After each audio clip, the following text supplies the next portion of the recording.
all the stations on your own, and people weren't finding anything. I should tell you that this exhibit being here is actually pretty miraculous in itself. I was looking for a location to have this, and I had reached out to Southeastern University. There aren't that many universities nearby that have galleries, or that would be available, for other people that aren't their own students to use. And then there are some places around here where you can rent, but it's a lot of money. And so I was like, Lord, I'm going to ask you for this, because this is your vision. I'm going to ask you to provide that. And my husband, who most of you know, Benjamin, of course, he works with a guy that used to be one of the pastors here, and at Raymond James. And so they were chatting one day, and they found out they had a lot in common. That we both go to United Methodist churches. He's still a pastor in Tampa, a church there. And so Ben mentioned my thesis and the exhibit, and he goes, "Oh, you should check out the gallery here." Well, I didn't know about it. I don't think a lot of us who are nearby knew about it. So I called Gina, who's the coordinator here, called her, and she's like, "Well, can you come in like early next week?" I said, "Sure." So I come down, and it was just, the whole thing was just amazing. I mean, she was looking for someone that was involved in apologetics, and they are starting an apologetics ministry at this church, and so I got her connected with people, and we just connected on a lot of things. So there were a lot of goosebump moments, and it was just neat. So I said, "Well, the only days I can really do is the very beginning of August." She goes, "Well, the only days we can do is the very beginning of August." I mean, it was just amazing. The time that I needed it was the exact time that they had. Sorry to get tearful or anything about something like that, because it's just amazing, And when at the same time I was getting a yes here, I get home and there's an email waiting for me from Southeastern saying, "Hey, we can't have you at our place, we don't have any openings." And I'm like, there's a door open here, gotta close the door over here. It was just amazing. So I'm just excited to have this here, and of course the ambiance, especially for what we're talking about, it's pretty cool. With the stained glass, and I have a stained glass piece here, and it just, God is good. God is good. So I want to just thank Sue back there for all her help. And you're the curator, is that right? Yeah, she's the curator. She's been amazing. She's the one that hung all this stuff up. Wow. Like got up on the ladder and helped me do that because I was terrified. So she helped bring this to life. And just First United Methodist Church for letting me use this space. So all of you pretty much know me, so I don't really need to introduce myself or my background because you guys know me. But for those of you who don't know me, I'm a fine art artist, obviously. But I paint mostly with oils and watercolor in the style of traditionalism, or also known as realism. And I've been painting since I was probably 13, drawing before then. Professionally, a little over 10 years now.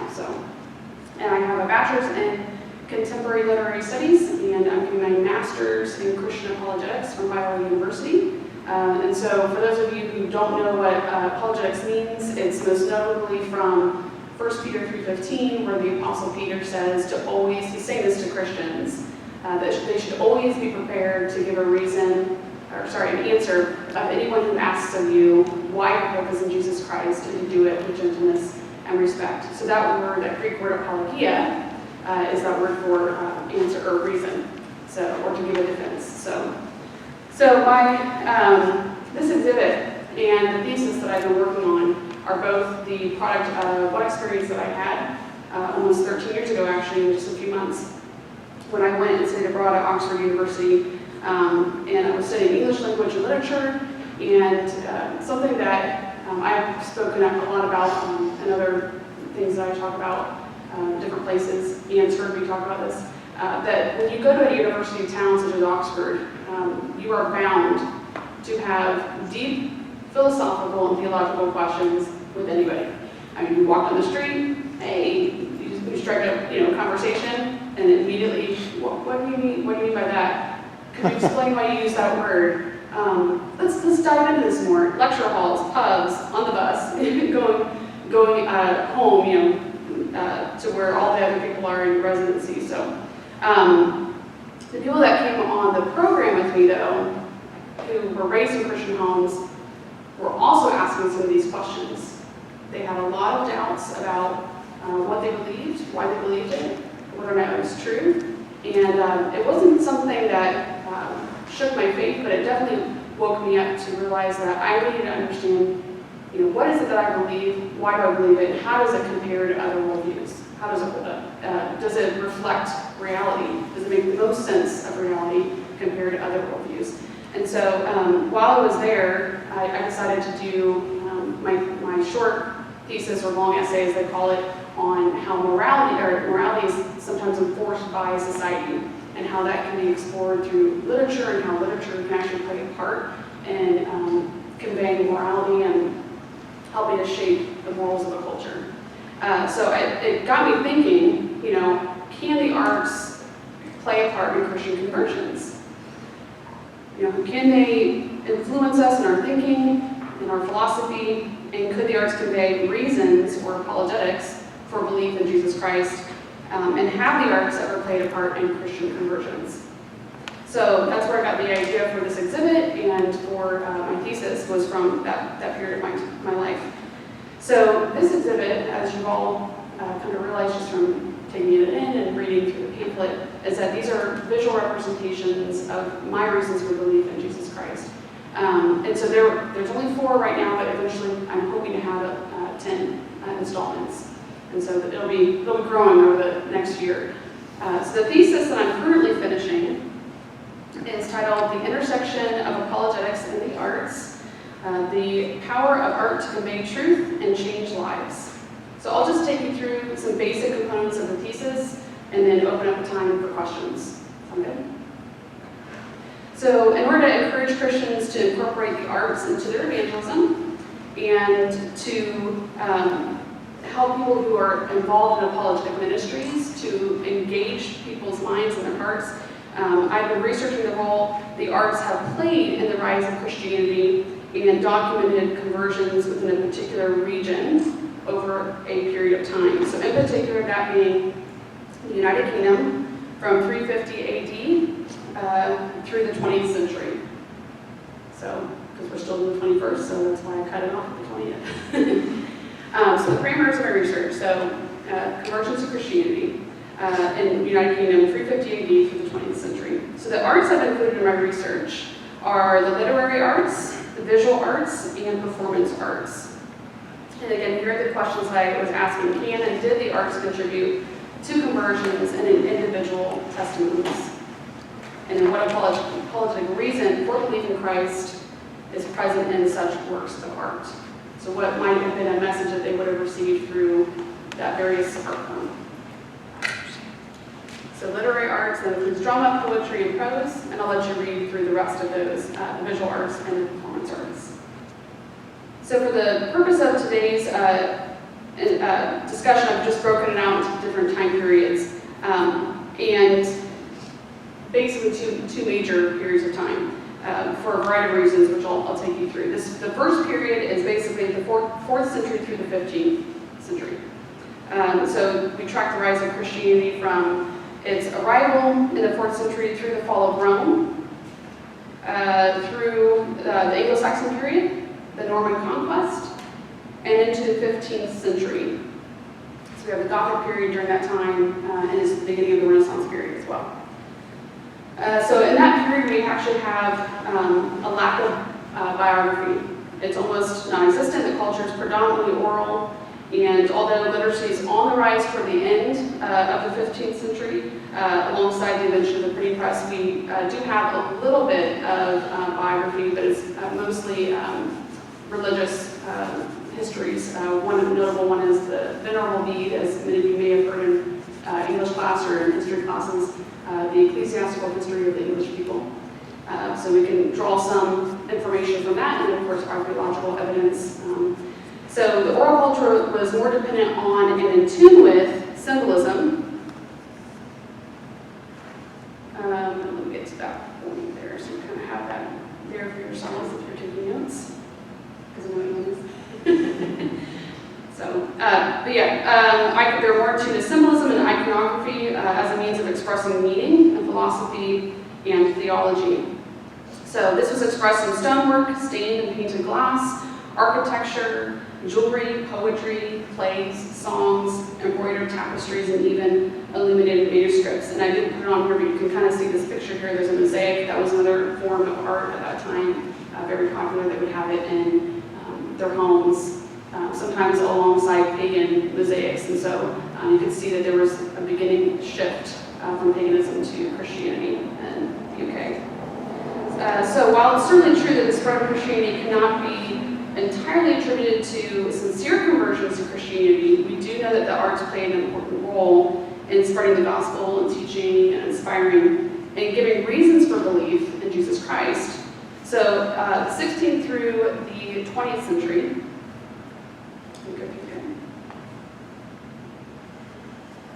okay, so the next junction that we reach in this history is the Protestant Reformation, yay!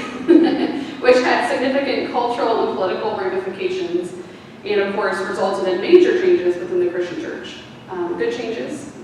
Critical to my research, this time period begins to produce a lot of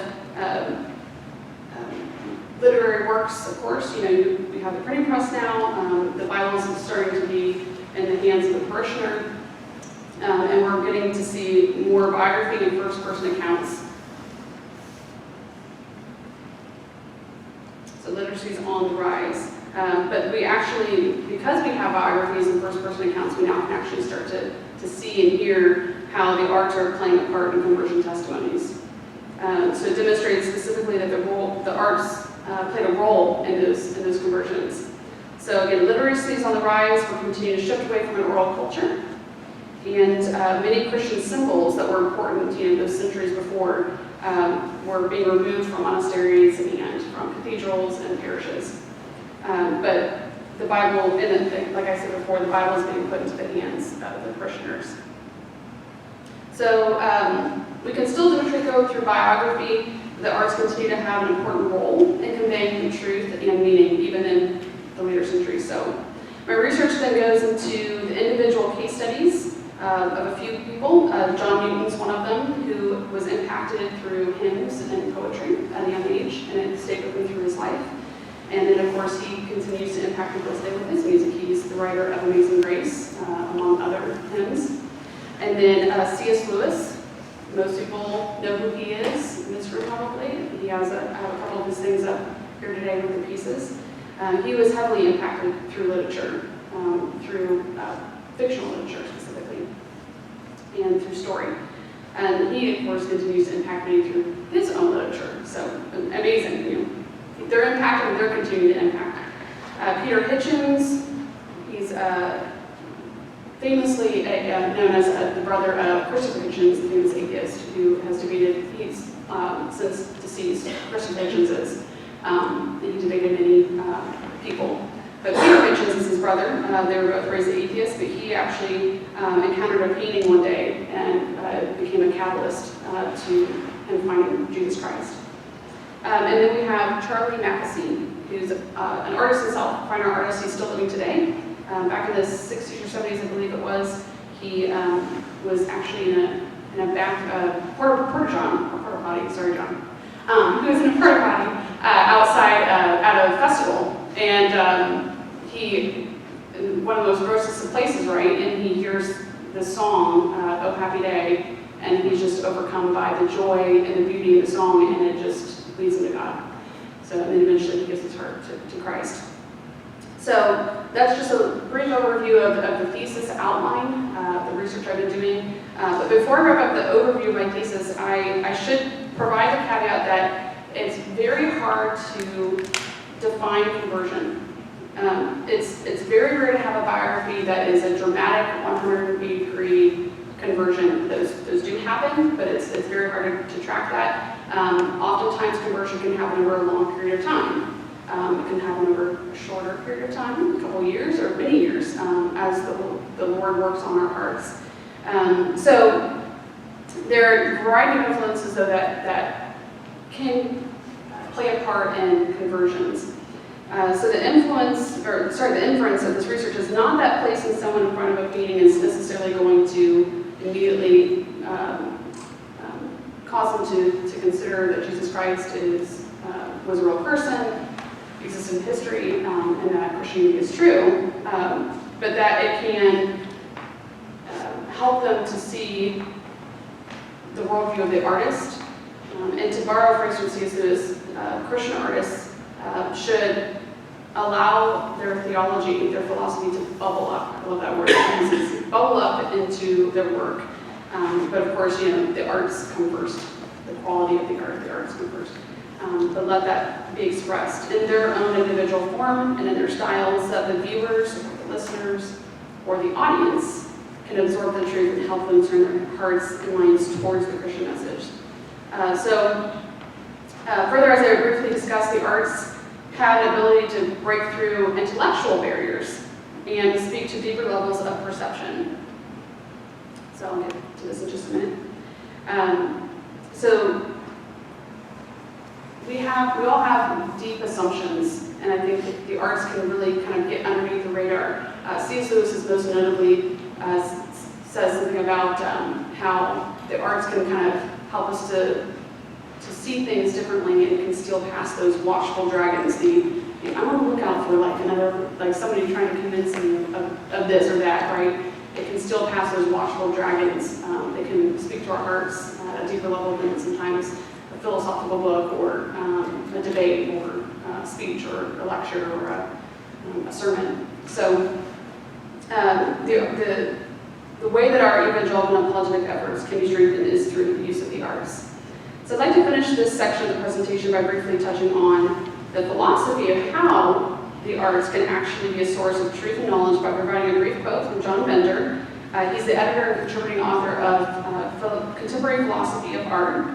And Bender sees art as, and I'll give you his quote because it's a lot of words here, a complex, intentional object suspended in an even more complex inferential web, some strands of which lead to knowledge.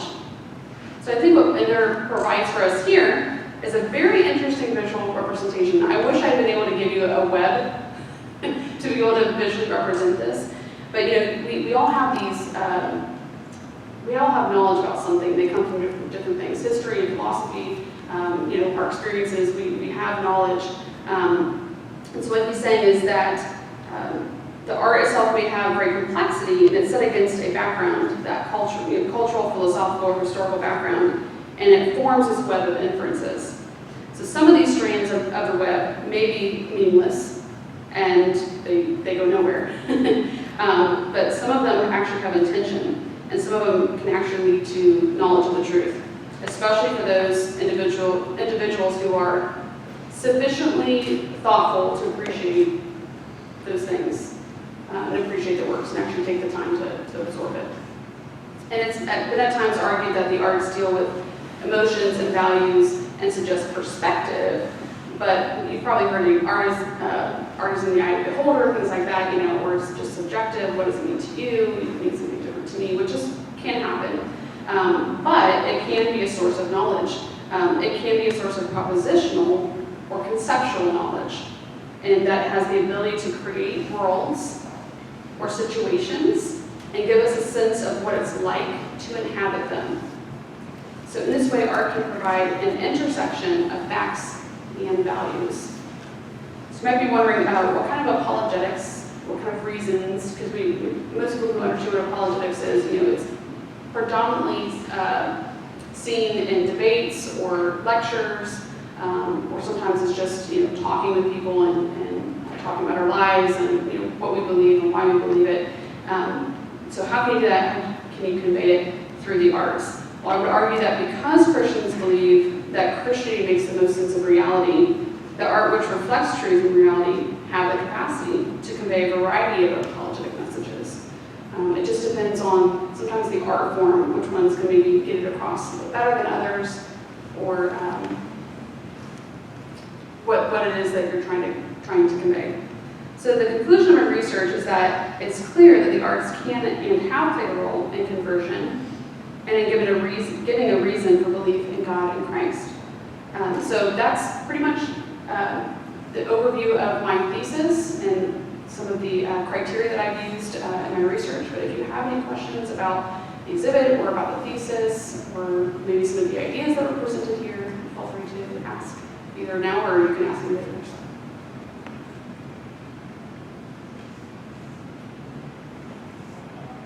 What can I do, David? I got a he was just looking like cheeky or whatever. So, yes.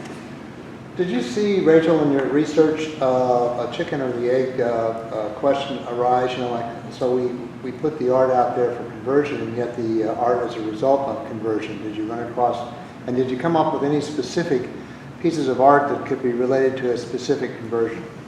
Any particular pieces of art that could be related? So repeat the first part of what you said. First part was chicken or the egg. So we put art, your thesis is that art enhances and explains, is an apologetic of its own form to help people come to religion. But then, as you said, then the artists would be converted and would feel constrained to come and put art out, then causing more conversion. So it's kind of a cyclical thing. Chicken or the egg, which came first? Yeah, gotcha now.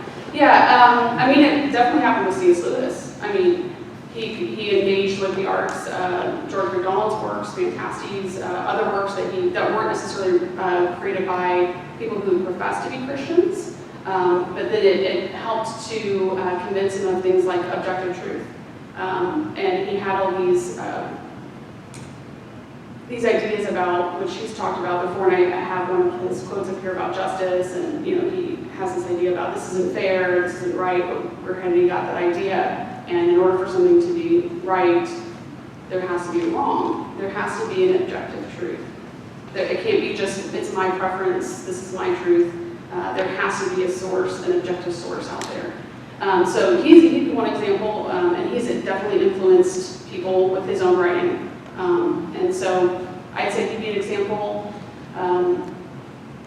There are others. Mackesy, I don't know if anybody's come to faith through his, I should say, if anyone has been influenced by his work.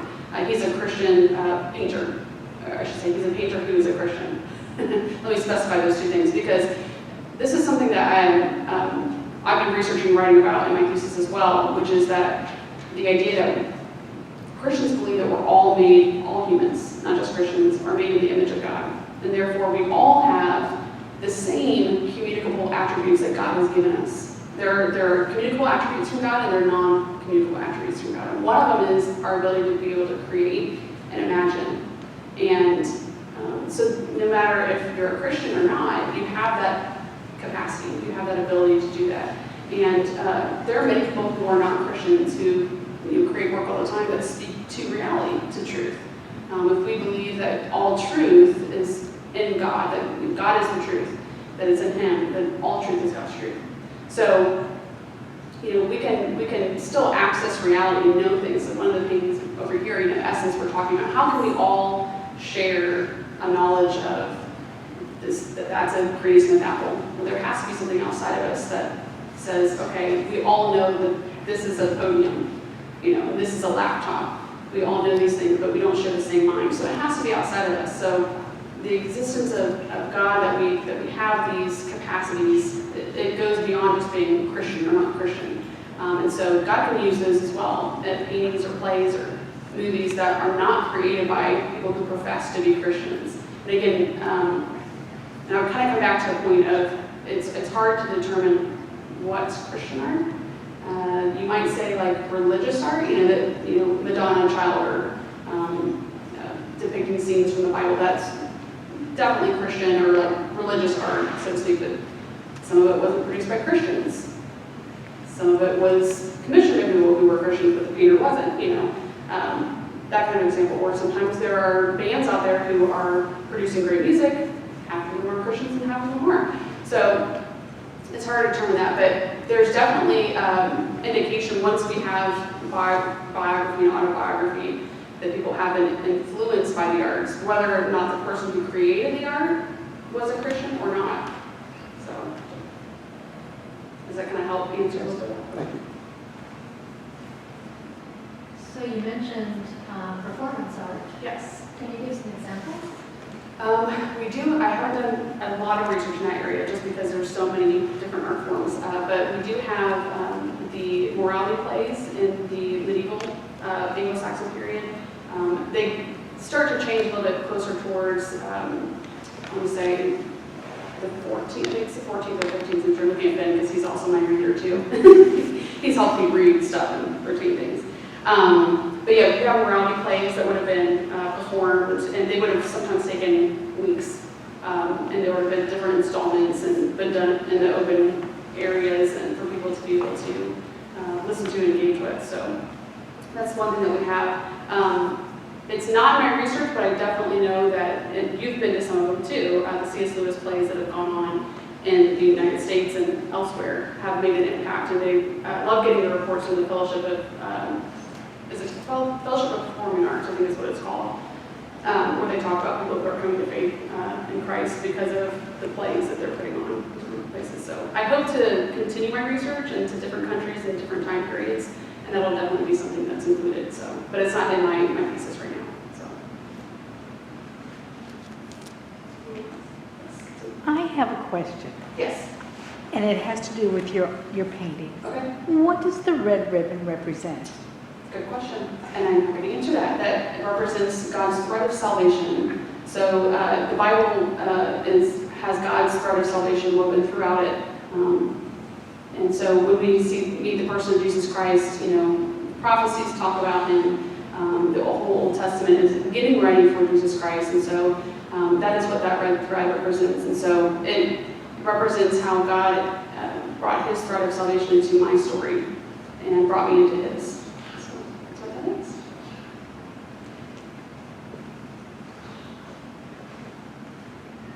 So along those lines, the work art over here, can you talk about your choice to hang it this way rather than this way? Upside down? Yeah. I wasn't going to say upside Yeah, down. yes. Well, As long as you said it. yes, yeah. Well, you can tell my signature's upside down and the photos. It's funny because I will definitely say that was an idea from God.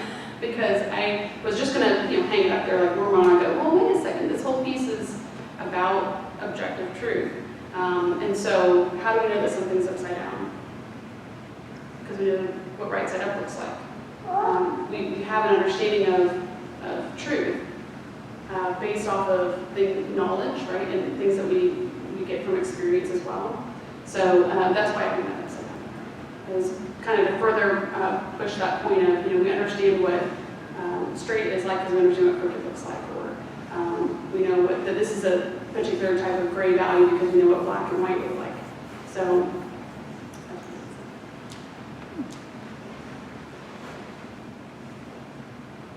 So can I challenge you a little bit? Yes, absolutely, yeah. Okay, so if you paired what you just said with your quote from The Great Divorce Right. over here, where all of his life he has seen things a particular way, Sure. and then when he gets into the heaven or whatever Right, you right. call it, then he realizes that what he had seen before was not really the way it was.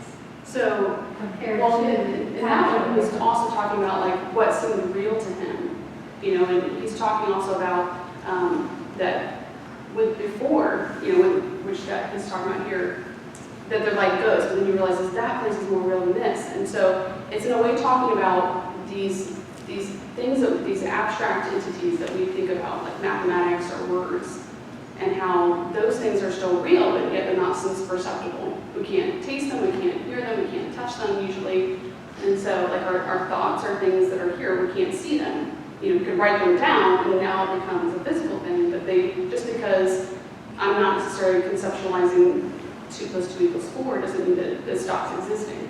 And so that's kind of the idea behind using that piece, using that segment from The Great Divorce with that, is that there has to be something beyond us that's also real that we can't see, but it exists. Does that make sense? Okay.